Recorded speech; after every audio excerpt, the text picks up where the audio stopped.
We stand at the door to the rematch of Triple G versus Canelo Alvarez. Finally, the fight has been made. These guys don't want to be in the same room, will not face off, will not do any press together before this fight, but Triple G is the first to make himself available. Here at the Palms, we're going to have lunch and find out what the champ has to say. First of all, Doug, thank you very much to you and to Ring Magazine for this honor. This honor is 18 long years in not only in Kazakhstan but in Europe. 8 years with me of hard work trying to get to this point. It didn't happen overnight, but a very professional athlete, a guy that gives you everything so that the fans want to continue to see him on TV. He's going to be going to camp probably in the next, probably a little after the beginning of the month. We're going to start preparing as we did for the first one, the fight on May the 5th.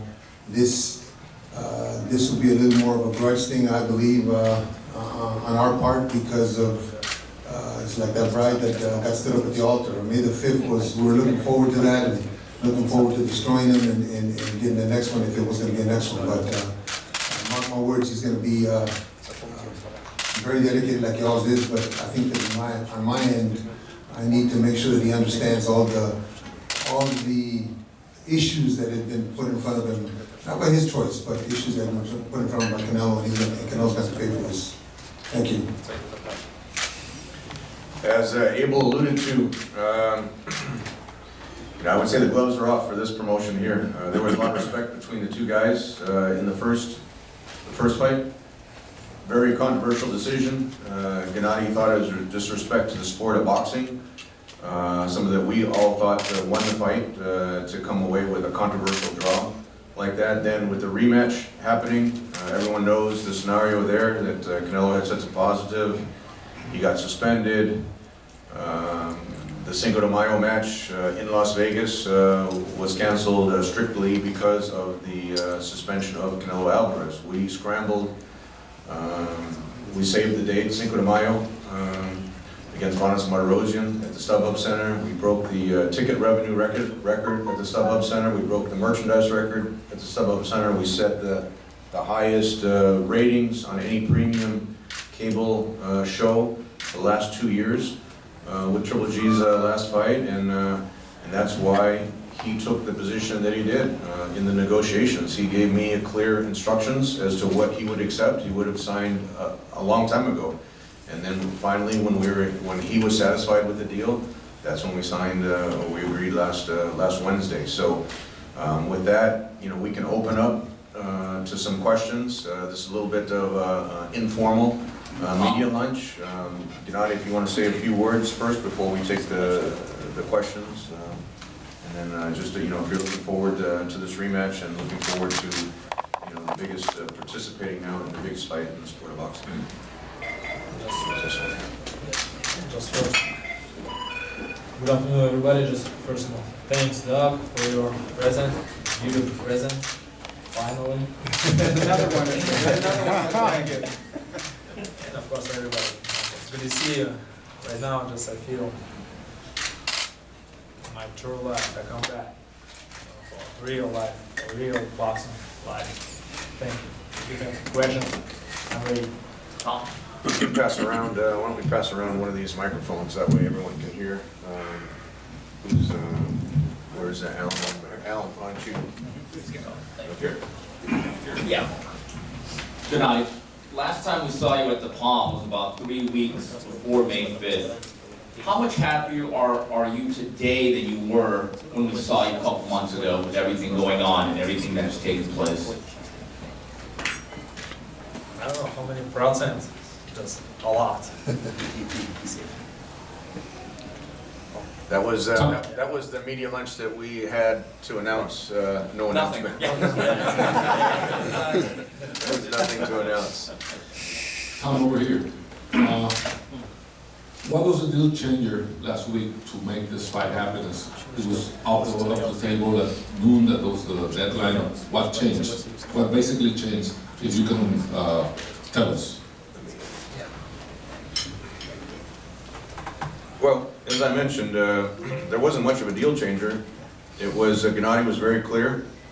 what he would be satisfied with. He had made the concession to come off of a 50-50 split, which he thought was fair. Actually, we all thought was fair. He's the champion. He's the one that most people thought won the first fight. He's the one that didn't test positive, so he felt it's even, 50-50 split. Then he said, okay, for Canelo's ego and for negotiations, he would give him, you know, the extra 5%. And, you know, the deal was dead. We had a deal in place. I have to give Billy Joe Saunders and Frank Warren credit. They had agreed to terms to fight August 25 over here in Los Angeles. Everything was set with the form, with HBO, with all the sanctioning bodies that Triple G could have fought another undefeated champion, added another title, the one title that was eluding him for so long that we tried to make the fight with. And you know, Eric said he was going to go in the direction because we couldn't come to the agreement. They were going to go in the direction of Danny Jacobs. About an hour later, he called back, had one last proposal which satisfied what Gennady wanted, and that's why we're here. So, look, Canelo Alvarez is not going to lose money on this fight. This will probably be his biggest payday. So whoever, you know, whatever, you know, conjectures there are with splits and things like that, Canelo will most likely make the biggest payday of his career. He did make it in the last fight against Triple G. So Triple G brings a lot of value and the titles with him to this boxing match. And you know, this is the fight that the fans have wanted to see, that the media wants to see, and internationally, this really surpasses a championship boxing match. This becomes an international sporting event. It'll be shown in over 150 countries worldwide, and we projected to do much higher numbers than the first fight, and set the record for the biggest pay-per-view for this year. From what I understand, were they the ones who called you back? You didn't call them back? No, they were the ones that, you know, they imposed this deadline, which, you know, I never am a believer of deadlines, and I'm not really a big believer in negotiating in the media, but, you know, I was on the phone trying to come up with a solution with Eric before their 12 o'clock deadline.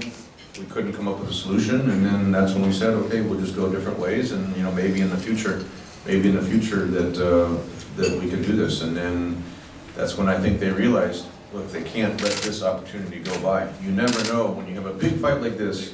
You never know if Canelo fights somebody else, if Triple G fights someone else. You never know if someone gets injured. You never know what happens, and if a fight can be put back together sometime down the road. So we're happy that we were able to work out the deal with Canelo and Golden Boy, and here we are. Lance, did you have a question? I got one. Oh, Robert. For Gennady. Gennady, based on everything that has happened since the first fight, how much respect have you lost for Canelo?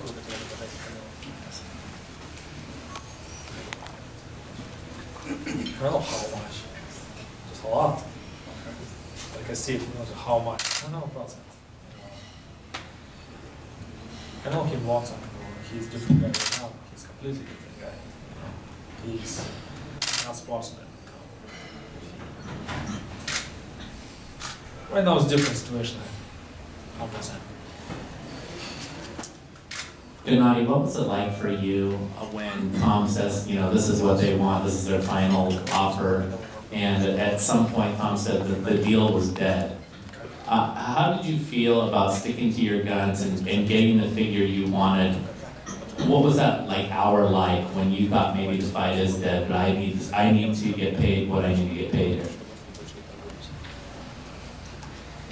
That's maybe something. Да, просто. Мое требование было 50 на 50 сначала, потом я подумал 45 на 65. Я просто в связи с тем, что все произошло, просто они большего не стоят, и они своим решением подтвердили, что именно стоит это сделать, что это действительно настоящая сделка, и не стоит не столько. My original demand was 50-50, but then I agreed to do it 45. Because this is exactly how I thought how much they worth, and they just confirmed that this is exactly how much they're worth, and therefore that's how it's moving along at night. And they knew that, and they have confirmed that that's exactly how much they're worth. Lance, understand that amongst the team, we had probably 4 or 5 meetings, and in every meeting, Gennady was adamant. Gennady was in Russia. You know, what happens, happens. This is what's gonna be. If it's not, we have another fighter. He wasn't, to answer your question, he wasn't concerned that last hour. It is what it is. We're gonna go fight somebody else. Thank you.